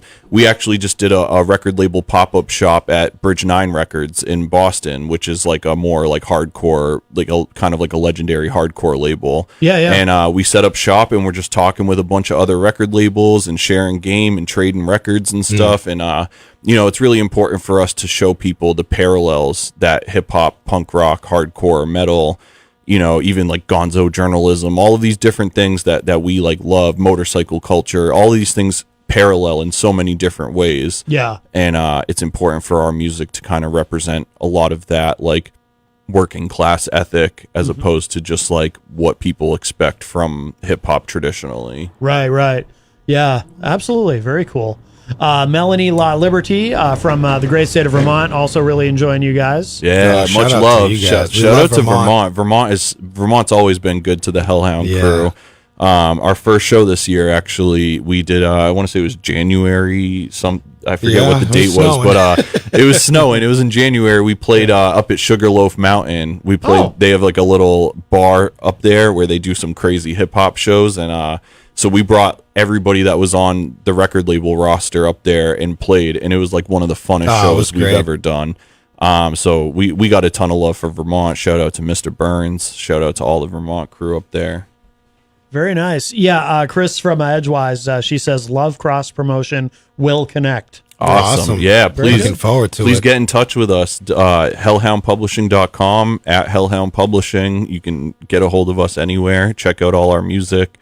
We got CD samplers that we try to put in the local record stores and stuff like that. So if you're connected to a record store and you care about physical music, get in touch with us and we'll give you some free stuff to give out. Yeah. Excellent. Also, Abort 7, one of our friends from Greensboro, North Carolina, checking in the chat as well. Yeah, so it's funny, I used to work for you guys remember Strawberries? Yeah. Oh yeah. So I used to work there. I worked at a bunch of different locations, but I remember people, and and then eventually it became FYE. But I remember when I worked there, and I left that company in 2013. But even then, people would come in and they'd be like, "Wow, people still buy CDs." And I mean, what do you guys think it is that in this digital age, some people still want a CD? I assume it's because if you're really a fan of somebody, you want the artwork, and all that. You just want everything that goes with it. I think there's just so much that goes into that listening experience where it's like you said, having the artwork, being able to open the liner notes. One thing we talk about all the time, especially me being like an old like punk and hardcore kid, is like I learned about music through liner notes. Yeah. I would be finding out about bands, and I would blind buy CDs at Newbury Comics or at Strawberries off of what this band had in their liner notes. And so we try to carry that on as well and thank people from our community and artists and people that really matter to us. We try to tell the story of how the record was made. All the photography is usually done by like our team in-house. Shout out to Nicolette Ryan, my girlfriend. She did the cover for Meet Me in Gate City as well as a lot of our other albums. And so there's like that part of it. There's like the listening part of it, which is like when you put a CD in, whether you're in the car or at home cleaning the house or whatever, you're going to probably listen to it top to bottom. It's an easy play to just put on and let it skip versus having it on a digital playlist or something. Yeah. We're not adverse to like the digital streaming world. We jokingly, we will say that we are from time to time, but CDs have just provided a great benefit to us. Obviously they help us fund the label and fund, people understand that they're investing in keeping our label going and helping us pay these artists, even if it's a couple $100 here and there.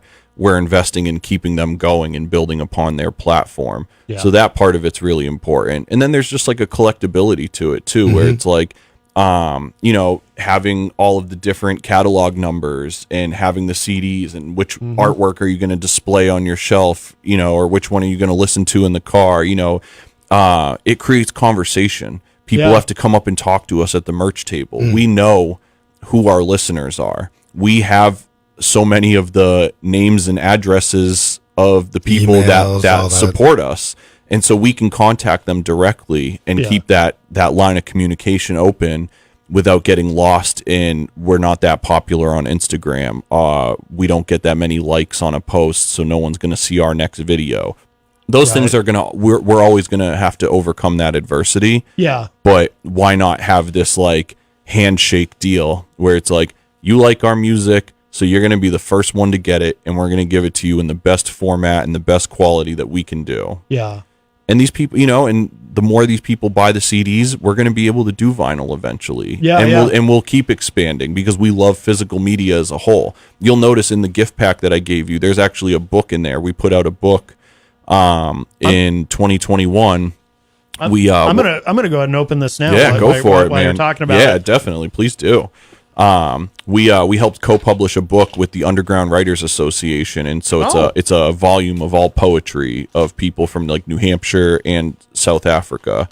So it was a really cool collaboration that the Underground Writers Association pulled together, and we got really lucky to help co-publish that. But I've always wanted to put out books, and so that was kind of like our first foray into getting the books printed and how to learn how to do all that.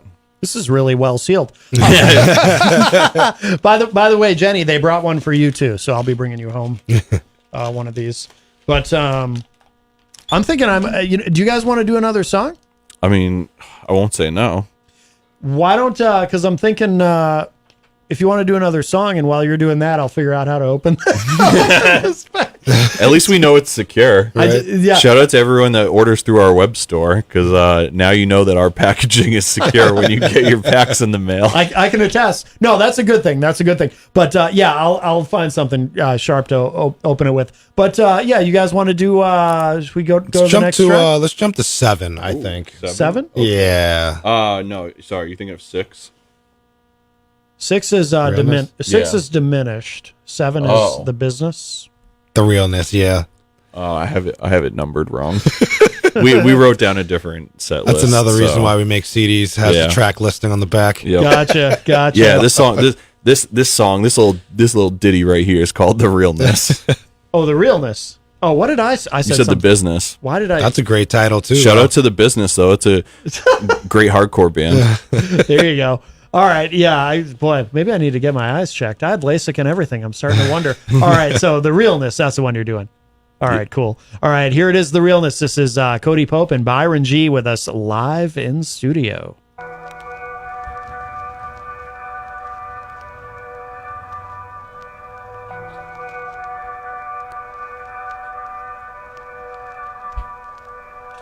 La-di-da, la-di-da, la-di-da, la-di-da-da-da, yeah.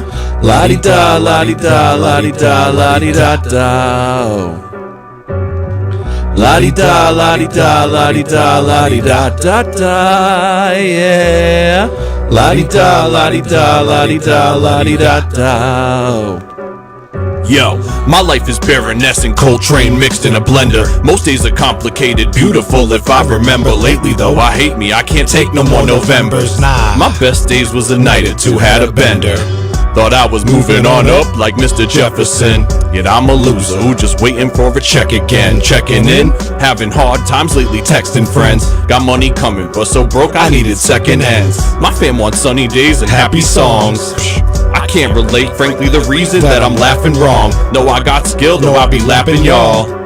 Just need a path that I can successfully travel on. Babylon calling or maybe existence burning up. I feel bad, more of my jams ain't got you turning up. Wish when I had shows, more of you was turning up. But life goes on and hopefully we all just learn enough. Ra ra ra, the rap man yell. Boom boom boom, the bap so fell. The rawness should not deter you from the realness. That's why it's raw, cause you gotta truly feel this. Ra ra ra, the rap man yell. Boom boom boom, the bap so fell. My rawness should not deter you from the realness. That's why it's raw, cause you gotta truly feel this. To understand man is to crack the algorithm. Pieces I can formulate, but better give it rhythm. Hard to give the answer, start them off with a mission. To answer life is like an endless acquisition. Life be dishing me things my stomach can't handle. No money for no family, no pictures on no mantle. Matter of fact, my life feel pretty dismantled. I take the blame for some things money mishandled. A lot of this just feel a little circumstantial. Wondering how long I'll live with her financials. Ask for pepperoni, They just give you anchovies. can't stand baloney From none of these damn homies. Fingers to my head in the shape of a gun. Enough vitamin D, I have to take the sun. Wanna be a good enough man to raise a son, but I'm worried I'll be a failure if I can't raise the funds. I'm done. Wow. I love those lyrics are fantastic. Thank you, man. I appreciate that. Absolutely. Absolutely. If you're just joining us, we have Cody Pope and Byron G with us live in studio here on Matt Connerton Unleashed. And for those of you watching online, I'm going to put the camera back on me for a moment because I want to. So this is the, I did get the package opened. And so this is the book that you were, the wonderful book that, oh, actually the camera's over here. The wonderful book that you were talking about, this poetry book. Very cool. So you obviously, so you don't put out only CDs. No. We're trying to expand as much as possible. Most of our music catalog is on CD right now, but we try to do books. We have like podcasts on YouTube and stuff like that. Cool. It's really just about keeping the giving artists of any artistic medium that fit that like raw, vulnerable storytelling. That's really, I guess, if you had to give us an aesthetic, it's about just being creatively free, but still, being able to execute professionally and get that across. Very cool. And also a copy on CD of Meet Me in Gate City, Cody Pope and Byron G. And there's the back of it there. And so you said your girlfriend did the artwork for this? Yeah, she did the front. She did all the photography for that one, as well as a lot of our other records too. Cool. Yeah, I like it. Very nice. And also a sampler, a crew called Hellhound. Now, Hellhound is the name of the label, correct? Yeah, Hellhound Publishing. Hellhound Publishing. Yep. Very cool. Okay, so this has quite a few. How many artists do you have actively on the label right now? So it's interesting because typically what we do is like one album at a time. So some of the artists that we've put out records for finished their album with us and are now moving on to other things. And then we have some people that are in the midst of an album cycle right now. So we probably have like five or six active artists, but then we have like 7 or 8 in total on the roster. Okay. Some of who we just at this point distribute the record that they did with us. Okay. We have a call. I think somebody wants to talk to you guys. Hey, welcome to Matt Connerton Unleashed. Who's this? Hey, Matt, this is actually you calling in. Thanks for taking my call. Wow. This is wonderful. I always dreamt of a day where I'd get to talk to myself. I'm curious if you remembered to pick up toilet paper or if you plan to do it on the way home. We need it to wipe our little bottom. Oh, my goodness. Wow. I did not know that we were out, but I'm really glad that I told me. Our little bottom can get a bit messy. Sometimes it feels like we use too much of that dang stuff. Toilet paper, I mean. Right. Toilet paper. I've never actually called How is John Hopwood? Oh, John I've always thought of him as a father figure, mostly because he always tries to spank my little bottom. I never let him, but he keeps asking. This must be an AI thing. Yes, he does. How did I know that? I just mostly wanted to say that I am very nice and very much a sweet little boy. Mm-hmm. And even though my bottom gets a bit messy, I am a nice guy and someone that people love. Aw, that's very nice. Thank you. Oh, and one more thing. Hopwood looks like an 86-year-old toddler, and he makes us mush up bananas for him for lunch. Well, yes. Yes, that is... Goodbye, Matt. See you at home in the mirror. Thank you. Yes. Well, very excited. I'll tell you what, that's a first for me. I've never gotten to speak to myself. Now, is it possible that someone put something into my energy drink and I just hallucinated all of that? No, I mean, I don't know. Somebody must have put something in my something too then. Yeah. Wow. That was crazy. I felt like I spoke a little bit faster just now than I usually do on the phone. Well, maybe not. Anyway, wow. All right. Well, I'm glad you guys were here for that. Yeah, that was the first, huh? Yeah, that was. Never a dull moment up in here. That was fun. Oh, also too, in the package, just before there's some stickers here and a couple of cards. Thank you for your support. Absolutely. No, you guys, yeah, I'm really impressed with what you guys are doing. By the way, how long is, I know you told me this already, I'm sure, but how long is the label? When did the label start? 2018. Okay. Yeah, like you guys have, so that's what, 5 years? So I'm bad at math, but it seems like you guys have accomplished a lot in 5 years. That's really impressive. Yeah, definitely. I feel really fortunate. It took us a couple of years to like get it off the ground, but these last 2 years have just been phenomenal for us. Learned a whole lot in these last 2 years. Yeah. That's for sure. Yeah. Bill Fee is in the chat room and says, much love to Fee, the evolutionist, the lyrical That's revolutionist. our guy right there. Yep, he says Cody Pope and Byron Glenn are the bomb. Let's go. Love the songs. Yep. And Shouts out to you, Bill. Jenny says, "Ooh, I love stickers." Yes, she does. Hey, hit us up, hellhoundpublishing.com. We'll hook you up with some stickers for sure. Yep. There you go. Did you guys want to do one more song before we run out of time, or? I mean, I'm not like opposed. Yeah, You got one more in you? Yeah, I'm up for whatever one you think we should do, Matt. You pick. You want me to pick? He said dealer's choice. Woo. Oh my goodness. 4 and 9 are skits. Oh, I okay. think it's So 9. I know this is 9's not a skit. I think 8 is. 9 is called Chopping Stone. Oh yeah, So it's like an interlude. Man. Okay. Or what about anthemic? Yeah, I was either that. I was gonna say anthemic or PTSD. Yeah, that could be kind of cool. So either what is that, 11 or 6? Yeah, 6 is diminished. It says. Yeah. Oh yeah.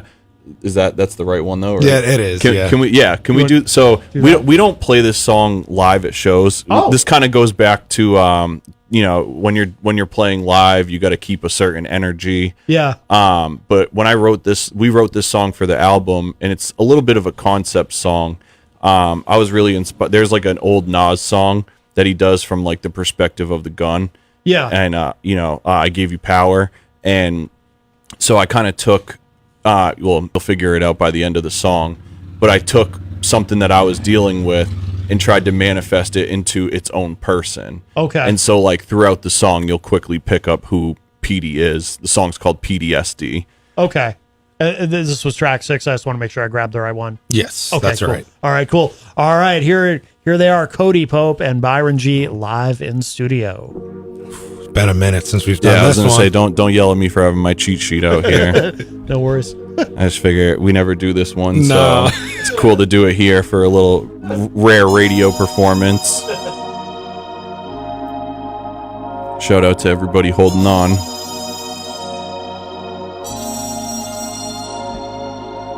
I knew this cat PTSD, he was always testy. The type to have a few drinks, say, come and test me. Petey would never ever dare to be bested, even if it means his ass got arrested.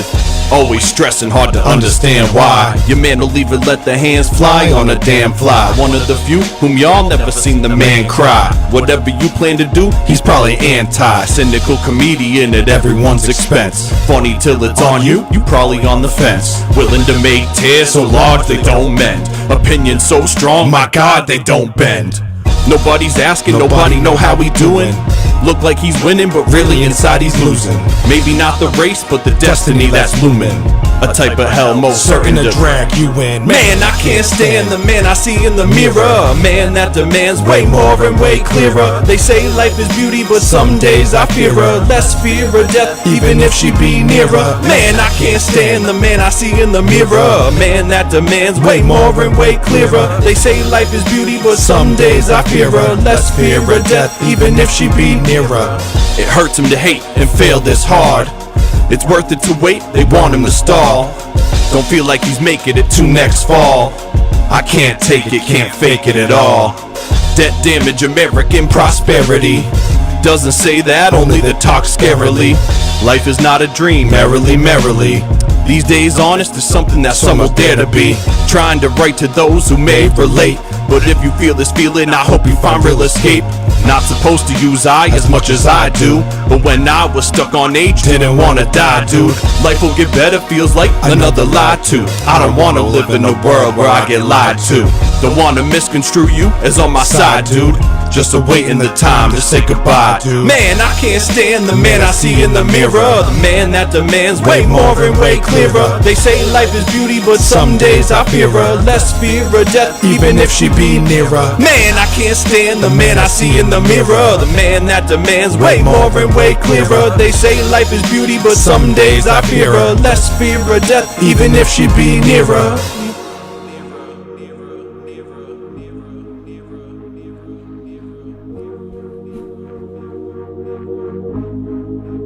Not too shabby. Yeah. Well done, gentlemen. Well Thank you. done. I love it. I love it. Guys, we are just about out of time. So I want to make sure before we go, I want to make sure everybody knows where to find you online, where to keep up with what you're doing, your website, any social media, upcoming shows you want us to know about, anything at all, just to make sure our listeners know where to find you. Awesome. Thank you so much for having us. It's been a blast. Honored to be here. Everybody that's been tuned in, thank you guys for all the love. Once again, we're Cody Pope and Byron G. on behalf of Hellhound Publishing. You can find us at www.hellhoundpublishing.com or at Hellhound Publishing across social media. You can find me personally at Cody Pope HC. That's Hellhound Crew cross platforms. And you can find Byron at BG603. Excellent. Excellent. Do you have any shows coming up in the area? Yeah, so next Sunday, we're going to be playing at the Nashua Farmers Market. We're actually going to be doing a 2-hour set that day. So so it's going to be a rare set for us where we're pulling out a lot of deep cuts, a lot of unreleased songs, obviously songs from Meet Me in Gate City. But yeah, it's going to be a really special performance. We haven't performed in a while now, so this is going to be a really big way for us to kick in the door. It's the first farmers market of the season for Nashua, and being some Gate City boys, we love different anything, vibe, anything going on. Yeah, different audience than our usual crowd. So we really love trying to cater to those kind of events. You know, we always appreciate a good challenge, and I say that in an endearing way because you know, the non-hip hop listener is different than the people that are going out of their way to take it in. So we always try to challenge ourselves to put on an extra special show that will welcome everybody graciously, hopefully. And I think what you guys do is accessible in that way anyway. You Thank know, you. That's really our goal. Yeah, absolutely. Wonderful to have you guys on today. Cody Pope, Byron G. Thank you guys so much. Let's do this again, and let's not let another 6 years or 8 years or whatever go by. Absolutely. We're 25 minutes down the road. You say when, and we'll be here, man. Thank you so much for having us. Yeah, man, absolutely. Thank you guys. And hey, if you missed any part of today's show, it will be up in just a little bit at WMNHradio.org and at my website, mattconnerton.com. If you are listening live on Tuesday, right after this show is Through the Stage Door with Rob Dion. And then coming up at 7 p.m. is a replay of Retro Spectrum Radio if you missed it. All right, Brooklyn Mike is on the line, and he always gets in right at the end, but we always have time for Brooklyn Mike. Brooklyn Mike, how are you? Hi. Good, Matt. Real quick, I know you got to close out the show. I just want to say these guys are awesome. Excellent lyrics, great positive message. Keep doing what you're doing. You know, I'm not generally a hip-hop fan, but, you know, as a musician and singer and songwriter, good music is good music, and these guys are doing it right. Oh, man, thank you so much. That means more to us than we can say. Thank you. Thank you, Brooklyn Mike. You're welcome. Keep up the great work, guys. Matt, I love you. I'll talk to you later. All right, you too, man. Much love. Thank you. Bye-bye. All right, the great Brooklyn Mike. All right, gentlemen, thank you again so much. And that's it for us for now. We'll talk to y'all a little bit later. Bye, everybody.